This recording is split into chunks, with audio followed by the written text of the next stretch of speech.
Buenas noches a todos y a todas. En primer lugar, darle la bienvenida a la biblioteca de la Fundación Aguilar y Lava. Agradecerles su presencia, agradecer también a los medios de comunicación que hayan querido grabar esta conferencia y que luego pues verán muchas personas, afortunadamente. Como ustedes saben, estamos inmersos en la elaboración, en el montaje del Museo de la Pasión, que si la cosa va como esperamos, pues podría estar inaugurado a mediados de febrero. Y dentro de los actos previos a esa inauguración, vamos a realizar desde la Fundación de la una serie de actividades, entre las que está, esta sería la primera, con la que abrimos un poco el curso en el que vamos a potenciar el museo. La semana que viene ustedes saben que se presenta el Museo de la Pasión en Fitur, con el Ayuntamiento de Cabra y con el Patronato Provincial de Turismo, como uno de los elementos que vamos a formar el turismo antropológico, religioso y dentro del grupo de actividades que fomenta el Patronato Provincial de Turismo de Córdoba.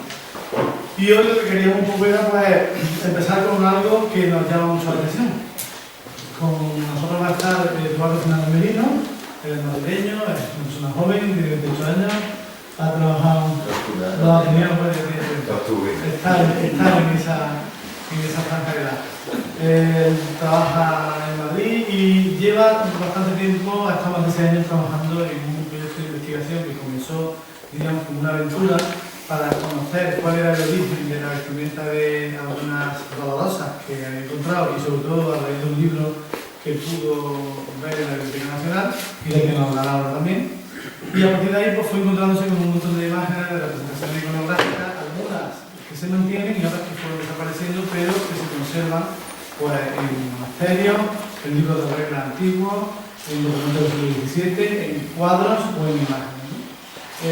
Esa cantidad de información se fue plasmando en un libro que ustedes pueden ver, que ahora se puede escribir a través de internet, pero sobre todo él pensó que después de tanta información y después de tantas imágenes, lo más interesante sería quizás convertirlo en un proyecto que pasara a la frontera de lo que era un libro, que se quedara estancado y que tuviera vida como una página web, con presencia en redes sociales y con la incorporación de todas aquellas aportaciones que mucha gente ha querido enviarle de un montón de sitios, entre los que también está como Natural Córdoba. Quizás una de las primeras cosas que vimos fue las que le había mandado Jesús Cabrera, que está aquí con nosotros, sobre la Virgen de las Angustias de Córdoba. Y luego, pues viendo aquí en Cabra el tema de la Virgen del Socorro, por ejemplo, del que ahora hablaremos, y alguna cosa más, pensábamos que podía ser una buena aportación para comenzar esta fase del Museo de la Pasión, aunque ustedes saben que está centrado en la Pasión de Cristo desde el punto de vista de la escritura, desde el punto de vista histórico, desde el punto de vista de la historia y del arte también, pero como es natural, pues la Virgen forma parte de esa trayectoria y pensábamos que desde este punto de vista en el que el Museo de la Pasión mezcla historia, arte, ciencia y religión, esta aportación nos parecía lo más significativa para comenzar esta actividad, esta puesta de largo que nosotros empezamos ahora en la Fundación de Aguilar. Así que por mi parte, darle las gracias a Eduardo por el esfuerzo que ha hecho de estar con nosotros, agradecerle que esté aquí y que haya disfrutado de cada una de las cosas que ha visto y esperamos que ustedes también disfruten con las aportaciones que nos va a plantear y que seguro que son novedosas y nos aportan también una manera distinta de ver aquello que estamos acostumbrados a ver. Muchas veces lo cotidiano nos pasa inadvertido o le ponemos una etiqueta y se queda siempre así. Probablemente este tipo de trabajos de investigación que están basados en el rigor, en la ciencia y en el trabajo de documentación a fuerza de mucho tiempo y dedicación, lo que hacen es mostrarnos otra manera de ver las cosas que probablemente si no la conociéramos pues no entenderíamos totalmente qué es lo que nos están diciendo. Así que yo le agradezco que nos haya vestido esta dolorosa que pasará a formar parte del Museo de la Pasión por las tocas y los elementos que ahora conoceremos. Y nada más, darles las gracias por su asistencia, darles las gracias a los medios por estar aquí y sobre todo a Eduardo por participar con nosotros esta noche.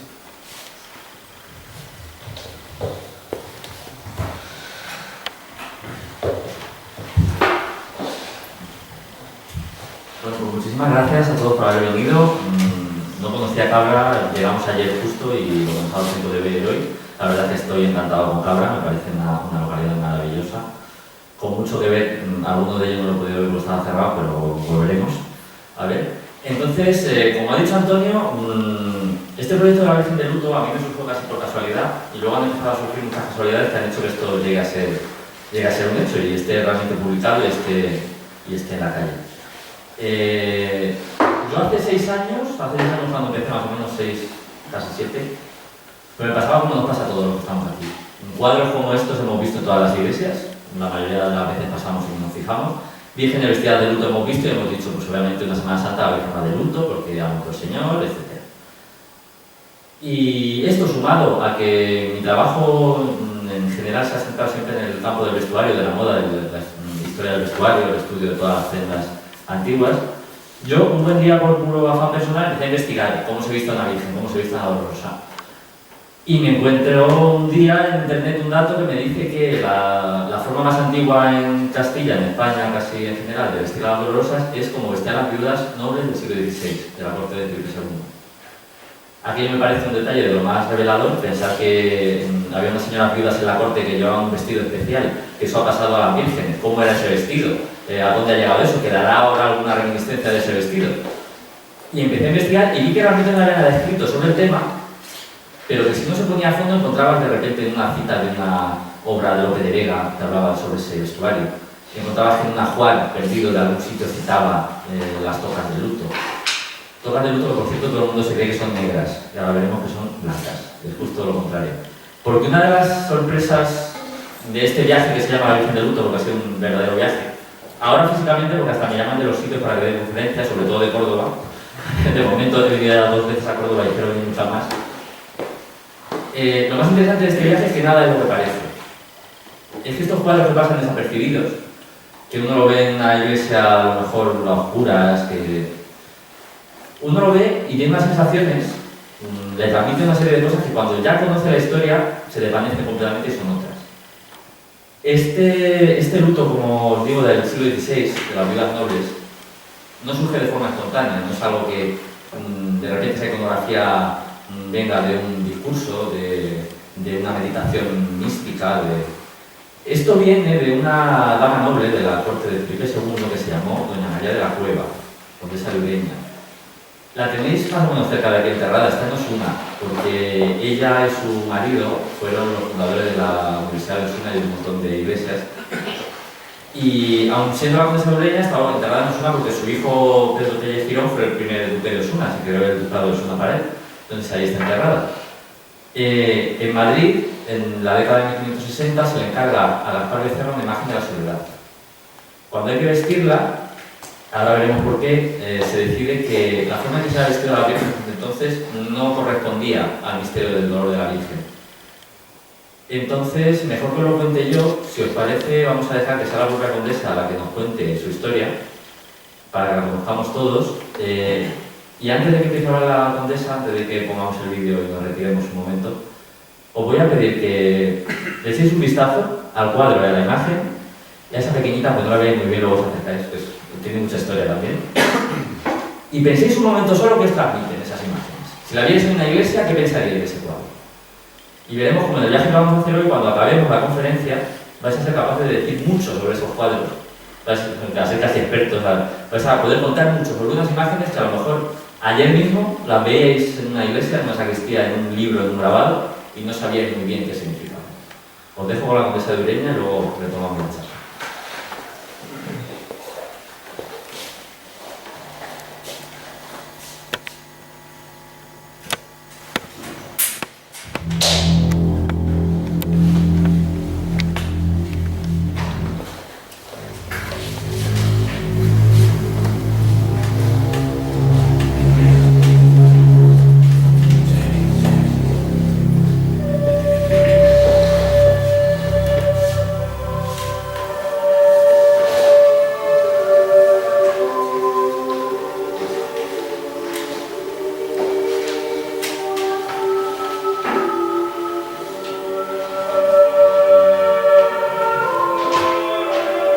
Corría el año de gracia de 1560, cuando yo, María de la Cueva y Álvarez de Toledo, condesa viuda de Ureña, fui escogida para ocupar el puesto de camarera mayor de Su Majestad la Reina Nuestra Señora, doña Isabel de Valois.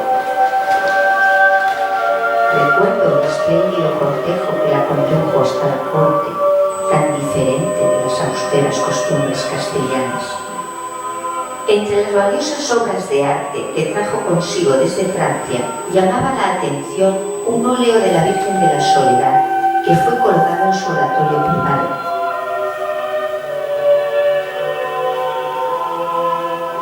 El confesor de la reina, Fray Diego, buscó mi mediación para copiar la susodicha imagen en talla, al objeto de ser venerada en su convento de la Victoria, no muy lejos del Alcázar de los Reyes.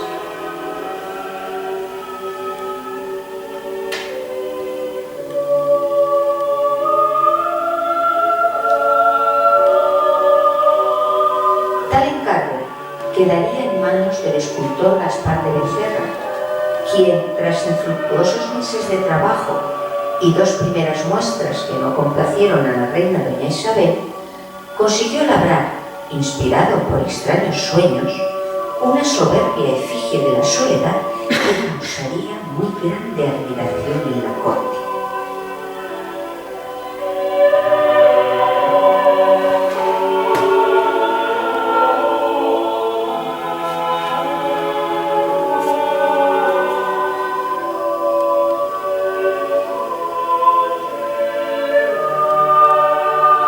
Siendo imagen vestidera, se abrió el debate sobre las ropas que resultarían más adecuadas para cubrirla, puesto que el escultor no consideraba apropiado copiar los ropajes del lienzo.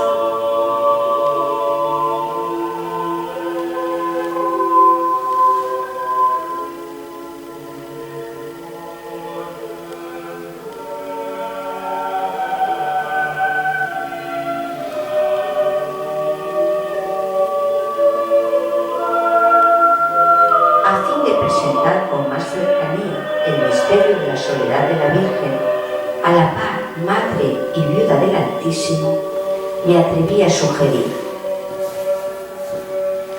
Cierto que supuesto que este misterio de la soledad de la Virgen parece que quiere decir cosa de viudez, que si se pudiese vestir como viuda de la manera que yo ando, que me holgaría, porque tuviese yo también parte en esto y pudiese servir a Nuestra Señora con un vestido y tocas como estas mías.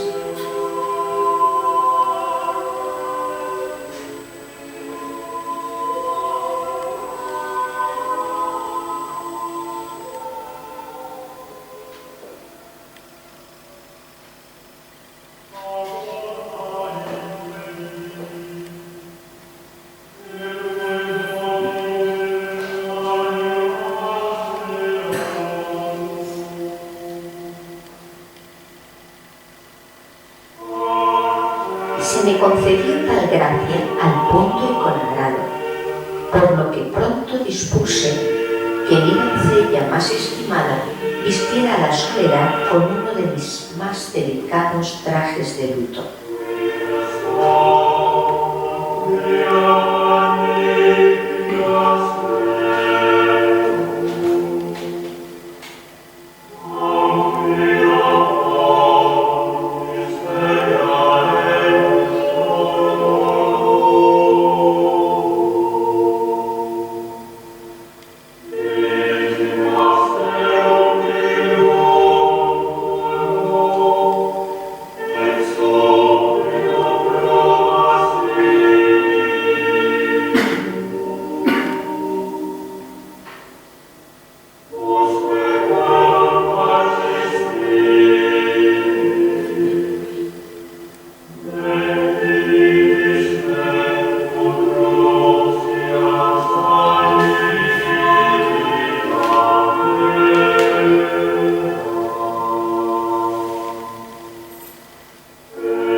la Virgen lució por primera vez el hábito que usábamos las viudas de la nobleza y aun las dueñas, con su manto y saya negros y las amplísimas tocas blancas que pendían desde el rostro sobre las ropas, tanto más largas cuanto más alta era la dignidad del dama.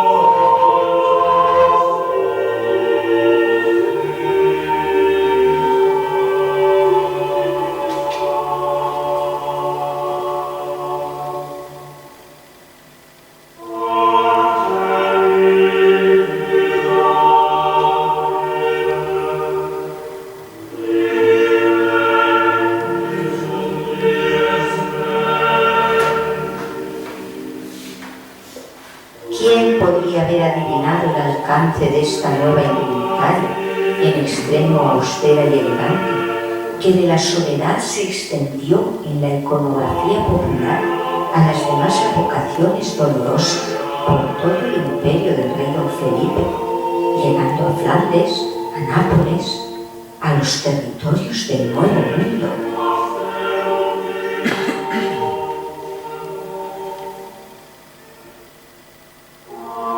Plasmada por infinidad de artistas, sacada en procesión, expuesta en los templos, la Virgen con tocas de viuda sería inspiración devocional, literaria, plástica e histórica durante las centurias siguientes, preservándose en la memoria del pueblo el significado místico y estético de tales prendas.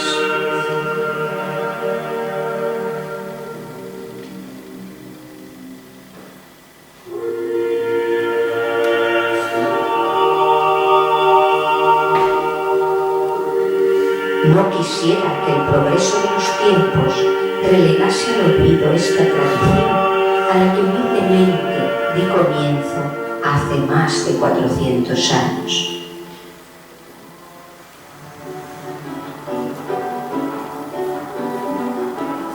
Así pues, ¿querrían sus mercedes conocer los secretos que esconde la Virgen de Luz?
Bueno, pues ya conocéis a la condesa.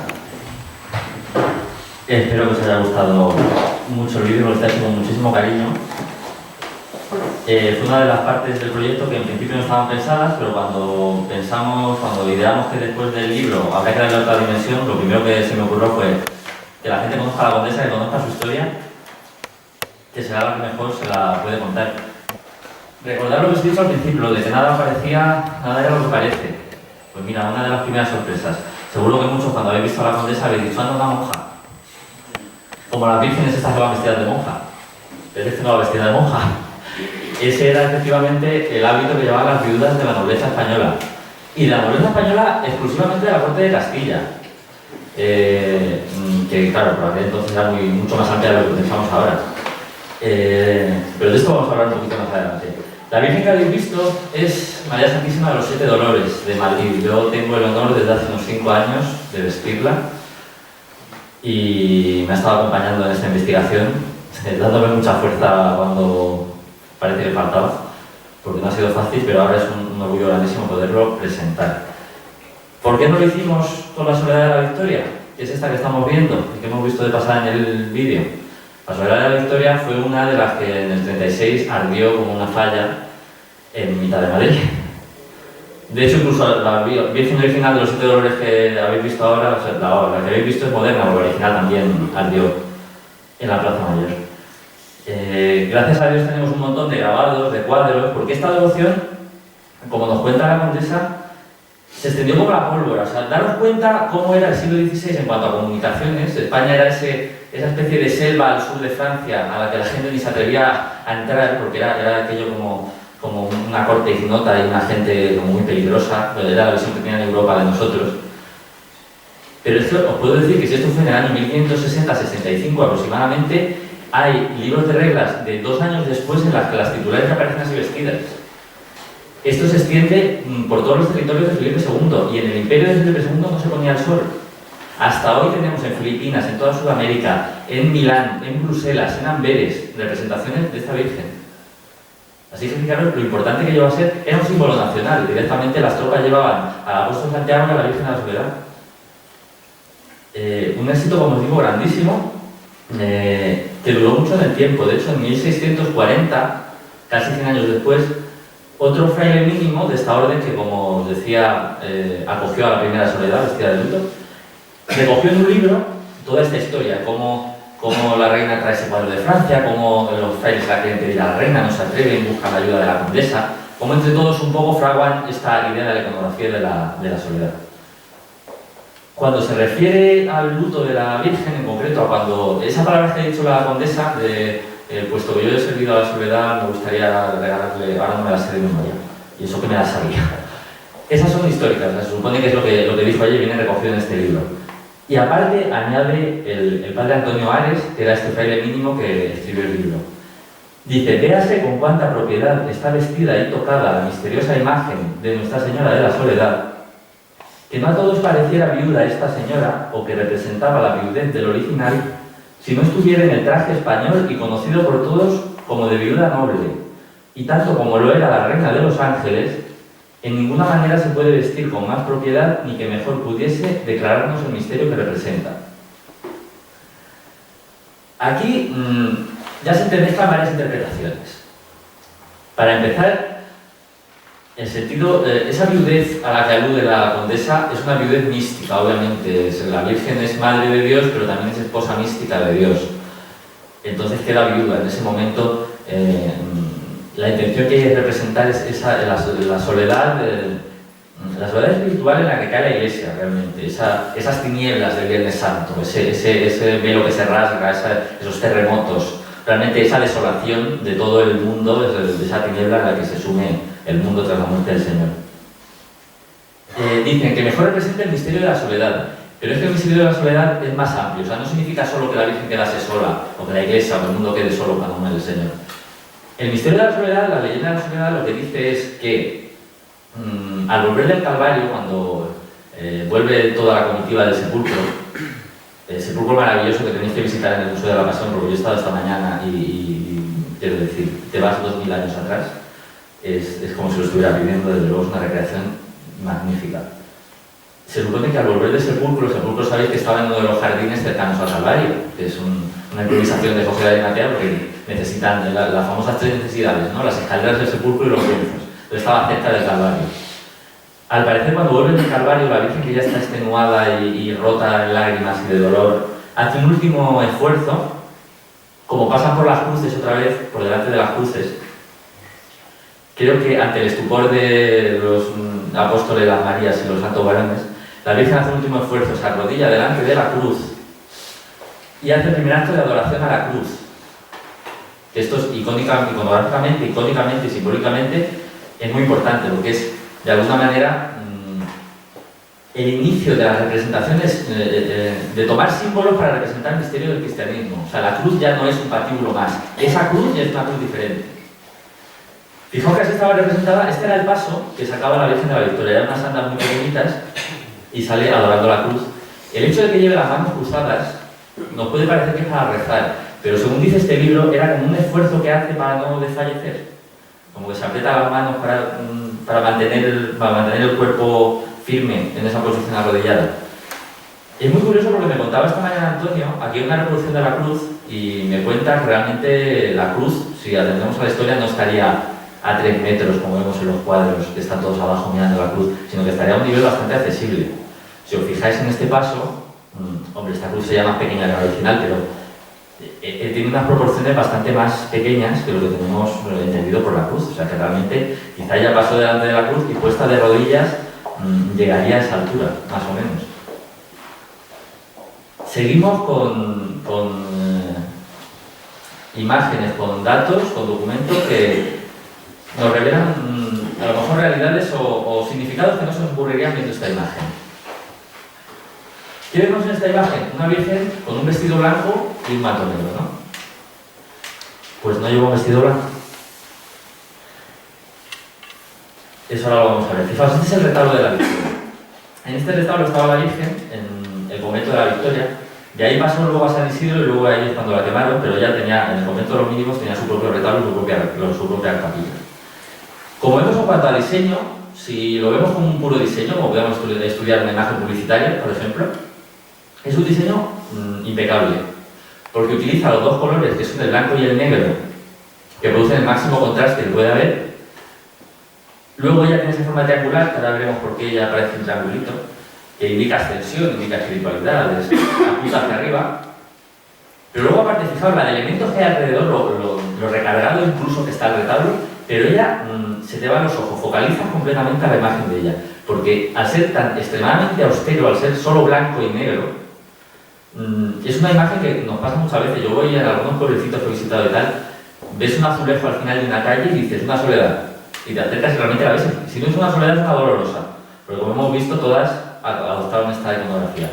Pero realmente funciona muy bien. De hecho, por eso se extendió también visualmente, porque el pueblo analfabeto, esta historia a lo mejor no la sabía, pero las estampas corrían. Había cientos de estampas. Aquí a la derecha, según miramos, pero no, porque me he saltado toda la presentación en un momento. Y nos cuesta un poco el final. Había dejado para el final la imagen de la foto de la soledad de la Victoria, en plan de ¿creéis que no quedaba nada? Pues nos queda una foto, bueno, pues ya la habéis visto. Como nada de lo que parece, pues parecía que iba a quedar al final, ya ha quedado la tercera. Bueno, lo que decía esta cartela es la que está, si no nos olvidamos a la derecha, arriba, está esa cartela, ahí la ves pequeñita, y al lado lo que se ve es que tiene una corona en la cabeza de la reina. Debajo de esa cartela había una inscripción que decía: es del agrado de la reina y dice se vista como las reinas viudas. Lo del agrado de la reina tiene su historia también. Resulta que fue la tercera copia que hizo Becerra hasta que a la reina le gustó. Becerra estaba desesperado ya y la reina le dijo: ¿me presentas una que esté bien o no? Y lo que cuenta la condesa, inspirado por extraños sueños, se supone que una noche él está dándole vueltas absolutamente desesperado con el tema y en sueños una voz le dice: levántate, en la chimenea tienes un roble quemándose, mátale el fuego al roble y con ese tronco talla la calle en las manos. Y al parecer le dejó en la nuca una parte del tronco quemado como testimonio de que la había sacado de un roble que estaba en la chimenea quemándose. Decíamos, ¿lleva un vestido blanco la Virgen y un manto negro?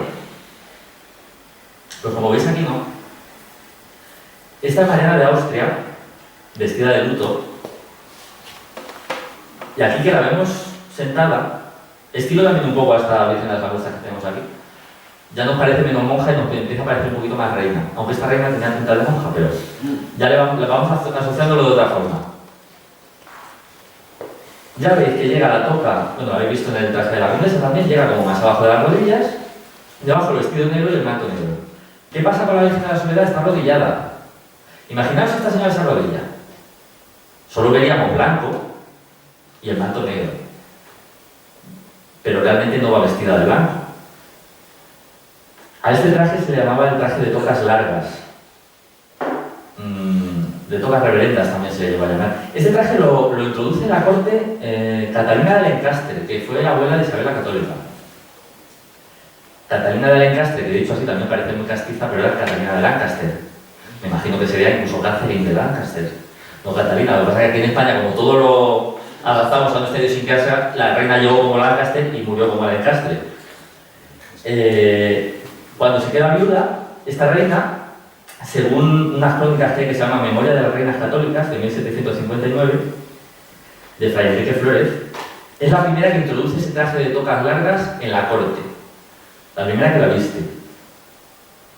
No tengo datos anteriores, pero yo intuyo que este traje se utilizaba por las clases populares, porque como veremos luego, incluso a día de hoy, si veis, cuando veis los telediarios que nos cuentan que ha habido matanzas en Siria, Afganistán, etc., veréis muchas mujeres musulmanas llorando por allí detrás de las comitivas que van vestidas así, con una túnica negra, un manto negro y un velo blanco. Entonces, intuyo que sería anterior, pero quizás esta reina lo adaptó a lo que era la moda de la corte. Ya empezamos a hablar de moda, porque la moda influyó mucho. Esto no son vestiduras litúrgicas, probablemente hablando es moda que se veía por la calle. Y como decía al principio, esto era el hábito que se utilizaba en la corona de Castilla, y exclusivamente en la corona de Castilla. Los viajeros que venían, por ejemplo, de Francia, se quedaban horrorizados. Hay una condesa, la condesa de Olmuy, que en su viaje por España describe este vestido y dice: yo no sé cómo una mujer se puede echar esto encima, si esto no hace guapa a ninguna mujer, cómo las españolas llevan esto y además se lo ponen y no, se lo quitan ya hasta que se mueren, o si no se casan otra vez. Tener en cuenta que la corona de Castilla, en esa época, no es la Castilla que conocemos ahora. Bueno, ni siquiera hace 50 años era la misma Castilla que ahora, pero entonces la corona de Castilla era los reinos de Galicia, León, Toledo, Castilla, Sevilla, Córdoba, Jaén y Murcia, más el Principado de Asturias y el Señorío de Vizcaya. ¿Por qué en Córdoba tenéis tanto amor a la Virgen de Luto? Pues yo supongo porque habéis sido Castilla, porque en el escudo tenéis Castilla y porque realmente tenéis mucho patrimonio relacionado con este tipo de indumentarias. Ya, aquí vemos a manera de hostia de pie. Y vemos un poco mejor cómo eran estas tocas. Como veíamos en el vídeo, eran puros velos sin forma, rectángulos, pañuelos grandes. Entonces ellas no, las criadas, porque si la condesa tenía una doncella, la reina debía tener 20 directamente. Lo que hacían era sobre las ropas, con sus alfileres, sus lazos, etc., se lo iban poniendo. A mí este retrato me gusta muchísimo, primero porque creo que es el único que debe haber que se le vea a la reina de pie. Entonces se ve mucho mejor el vestido, pero me hace mucha gracia cuando hablan la austeridad de la corte de los Austrias. Mucha austeridad, pero esta tela negra que se ve ahí es un tafetán de seda, que esto os aseguro que no lo llevaban las señoras del pueblo. Aparte, el negro español, ¿por qué la corte española era tan negra? Pues porque antes de que descubriéramos América, aquí en Europa se utilizaban unos tintes naturales para el negro que eran malísimos, que duraban muy poco, con la luz se quemaban, acababan marrones, pardos. Era un negro muy malo. ¿Qué pasa? De América traemos el palo de Campeche, que es una madera que tiene de ese negro azulado, ese negro ala de cuervo, que se conocía como el negro español, que era precioso. Es una de las grandes importaciones que suponen tantísimo dinero a la corona española. Luego aquí estamos viendo puro lujo, aunque ahora nos parezca muy austero y muy sencillo, para la época esto era puro lujo. Y luego, si os fijáis, ella lleva debajo de las tocas blancas, se le adivina la forma del corsé. Las lleva como remitidas, entonces marca mucho la cintura y el pico. ¿Por qué? Porque volvemos a lo mismo. Esto es moda, y moda de la corte. Y estas señoras, por mucho que fueran muy viudas y llorasen mucho y no saliesen de su habitación tapizada de negro y etcétera, no dejaban de ver lo que era la moda del momento y de intentar, si no estar favorecidas, por lo menos lo más incluso femeninas posibles. Entonces debajo de las tocas, pues efectivamente vemos este vestido. Volvemos a la última soledad porque no me hago con este teclado, pero no os preocupéis porque esto se soluciona seguido.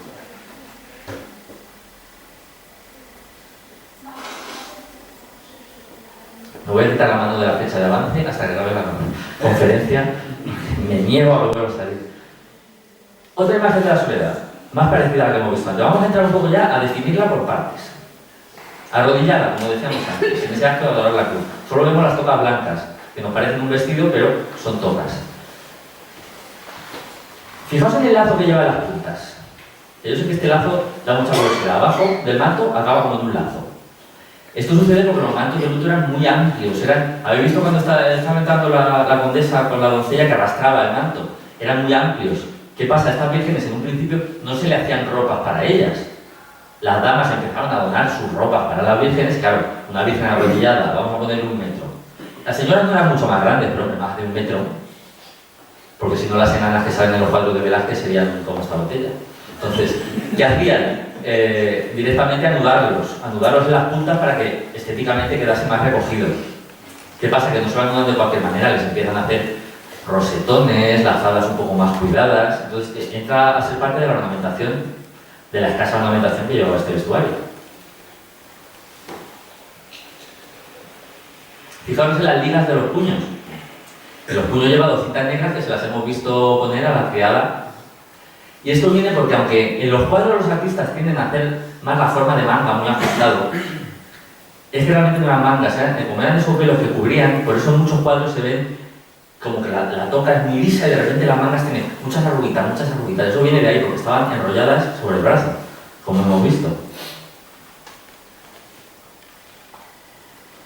Otro elemento que es puramente de la moda española, tan puramente de la moda española que se exportó a toda Europa con mucha rapidez y hasta hoy se utiliza en los trajes de ceremonia, por ejemplo, en las novias. ¿Os acordáis de lo que he dicho de la forma triangular de la Virgen? Fijaos la falda de esta Virgen. Porque esta falda de esta Virgen es inmensa, descomunal. También la vemos estilo triángulo. ¿Y eso por qué? Porque debajo lleva una enagua armada con aros, que es lo que se llama el verdugado.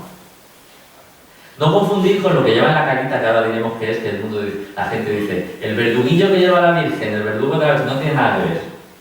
El verdugado es una enagua que va debajo y que le da esa forma cónica que habremos visto todos en los retratos de reinas renacentistas. Todas llevaban esa estructura que les daba esa amplitud, esa solemnidad, esa forma de andar de esa época, las damas, que parecía que iban casi flotando. Que es muy interesante. Y cuando os cuente de dónde vino a inventarse esta prenda, os va a sorprender más todavía que esta prenda se le pusieron a la Virgen. Esta Virgen la inventa también una familiar de Isabel la Católica, su cuñada concretamente, Juana de Portugal. Juana de Portugal un buen día se entera a la corte de que está embarazada. Bueno, hasta ahí bien, ¿no? Pues la reina embarazada, qué alegría, ¿no? Qué alegría sobre todo para el rey, que era Enrique IV, apodado el Impotente. Y es que para Masindri parece que no era la primera vez que la reina se quedaba embarazada de Enrique IV el Impotente. ¿Qué se le ocurre a esta reina? Pues según cuenta su cronista Alonso de Palencia, dice, vino a precipitarse en una nueva culpa, o sea que no era ni la primera, ya aquí dijo voy a disimularla, pero no era ni la primera, en una nueva culpa que por algún tiempo logró mantener secreta, merced al traje que de intento había adoptado tiempo antes. A su ejemplo, todas las damas nobles españolas usaban vestidos de desmesurada anchura que mantenían rígidos en torno al cuerpo con multitud de aros durísimos, ocultos y cosidos bajo la tela. ¿Qué se inventa Juana de Portugal? Que se le cosan aros forrados de terciopelo al vestido. A lo mejor la palabra verdugado suena más rara, pero cuando hemos oído, por ejemplo, hablar de las meninas, ¿cuántas veces hemos oído el guardainfante? Pues el infante que había que guardar era este que llevaba Juana de Portugal, que a saber de quién era, entonces de eso obviamente pasa la Virgen. Obviamente cuando pasa la Virgen no tiene nada que ver con esta historia de la corte. Pasan mucho más de 100 años desde que pasa esta historia con Juana de Portugal. Lo que pasa es que lo adopta como ese elemento que ya era propio de la corte española. De hecho, aquí tenemos el patrón. Este patrón es de 1580. Está sacado del primer libro de sastrería que se escribe en Europa, que lo escribe en español también. A mí una de las cosas que me encantan de este proyecto, La Virgen de Luto, es que siempre los españoles parece que nos avergonzamos de nuestra historia. Fijad que estamos empezando y ya os he hablado de una cantidad de inventos españoles que hemos sido los primeros en hacerlo, que se han exportado a toda Europa y que han tenido un éxito tremendo y ni siquiera nosotros sabemos que son inventos nuestros.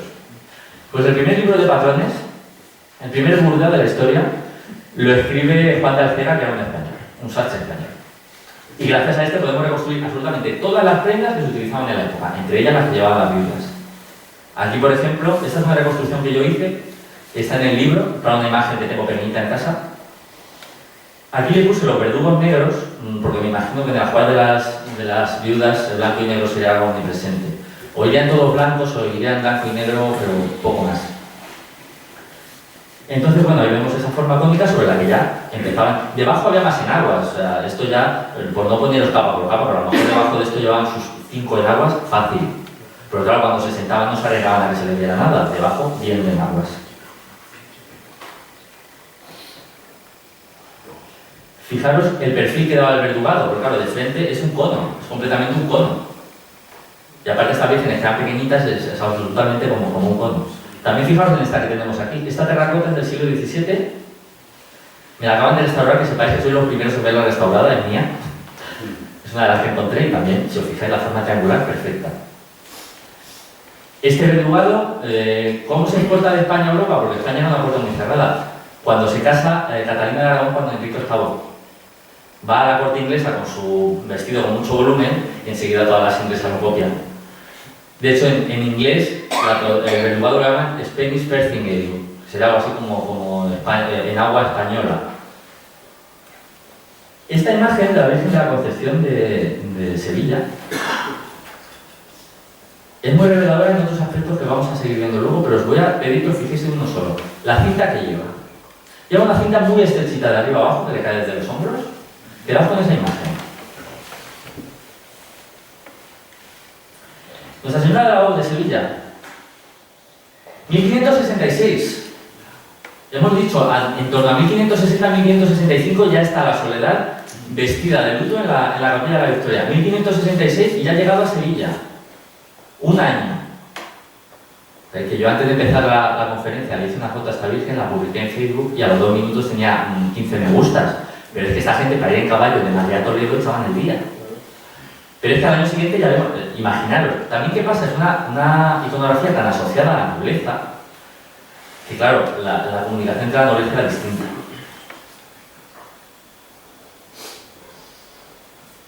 Fijaos que la cinta que había antes se repite en esta Virgen. Enseguida vamos a hablar de ella porque es muy interesante.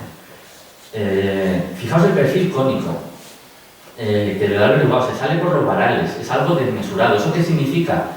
Que es la dama de más alcurnia que puede haber. Estos volúmenes a lo largo de las tocas pasa igual. Se asociaba mucho, cuanto más importante era la dama, más volumen, más largo los mantos, pues esto era un poco igual. De hecho, el manto, si os fijáis, lo lleva abierto. La última vez que estuve por esta zona, que conocí la Virgen de la Sierra, estuvimos en la ermita de Lucena también, de la Virgen de la Cel, hablábamos de las famosas puntas de España, que los mantos que siempre lo llevaban abiertos las damas con las puntas de España, ellas no llevaban encaje, pero si os fijáis también lo lleva abierto el manto, lo lleva bastante amplio para que se vea toda la indumentaria que va debajo. Primera comparación con damas.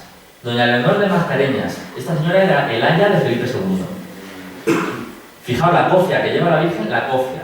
Porque esto es una cofia que se llamaba la cofia de papos. No era un verdugado, no era un verduguillo, no era un verduguito, no era un buzo, no era esa cosa que lleva blanca la Virgen en la cara, era una cofia. Eran los papos. ¿Os veis a los lados de las cofias que lleva igual la Virgen que la señora, como 2 bultos? Esto era porque ellas se hacían un par de moños, que eran los llamados papos, a los lados de la cara, estilo las falleras, para que nos entendamos, 2 rodetes.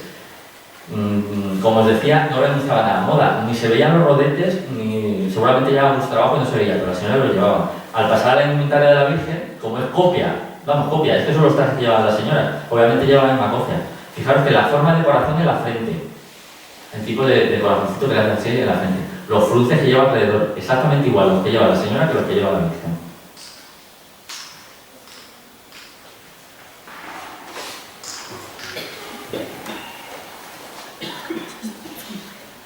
Se me ha pasado un dato que os voy a contar enseguida. La toca blanca. La toga blanca que lleva la Virgen, porque va vestida de viuda del siglo XVI, al parecer, ya en el Calvario, y esto interesa mucho, ya que estamos en el Museo de la Pasión, ya en el Calvario la Virgen llevaría una prenda similar. Como os decía, aún hoy hay muchas mujeres musulmanas que la visten. El padre Antonio Ares, cuando cuenta toda esta historia de la leyenda de la soledad, dice: cuando la Virgen se halló en la muerte de su sagrado hijo, ya estaba en traje de viuda. Tengamos en cuenta que San José ya había muerto. Y como tal, representando allí a toda la iglesia. Las tales viudas, aunque fuesen nazarenas, como era el caso de la Virgen, si no se cortaban el caballo, lo recogían sobre la cabeza y la cubrían con una toca o lienzo blanco que les caía por lo menos hasta la cintura. O sea, que fijaos que ya no es solo que esta iconografía tenga interés por el tema de la corte de Felipe II, sino que realmente nos están diciendo que incluso la Virgen del Calvario pudo vestir así. Obviamente sin el verdugado, obviamente sin esos tacetanes, sin esos volúmenes, sin esa forma tan española, pero lo que es la base del vestido negro, el manto negro, la toca blanca, seguramente en el siglo I, en el Calvario, la Virgen ya lo vistió. Me he acordado por el tema de los moños. Esta señora, como veis, no se cortaba el cabello, se hacían moños. Y ahora vamos a retomar la cinta. La cinta que la podemos ver en esta Virgen de las Angustias, en esa soledad, y obviamente aquí la vemos de cerca a la Virgen de la O. La iconografía de sacerdotisa les sonará muchísimo. Vamos a ir para atrás. La Virgen en el Calvario presenta el cadáver de Cristo, hace de sacerdotisa de toda la humanidad, vestida con un roquete, con una estola sacerdotal. Esa interpretación es muy posterior. Esa interpretación es del siglo XVIII. Luego doy más datos. Esa cinta la llevaban también las viudas nobles. Aunque uno pueda chocar un montón, pero esa cinta la llevaban las viudas nobles. ¿Y para qué la llevaban las viudas nobles? Fijaos en esta escultura. Esta escultura está en el Museo del Prado de Madrid. Es María de Hungría, hermana de Carlos V. Como veis perfectamente lleva una estola, ¿no? Que no la veis, que no me engañéis, ya sé yo que no la veis. Ahí la veis mejor, ¿verdad? No se ve nada, pues todo bronce y no se ve. Fijaos que hasta en la parte de abajo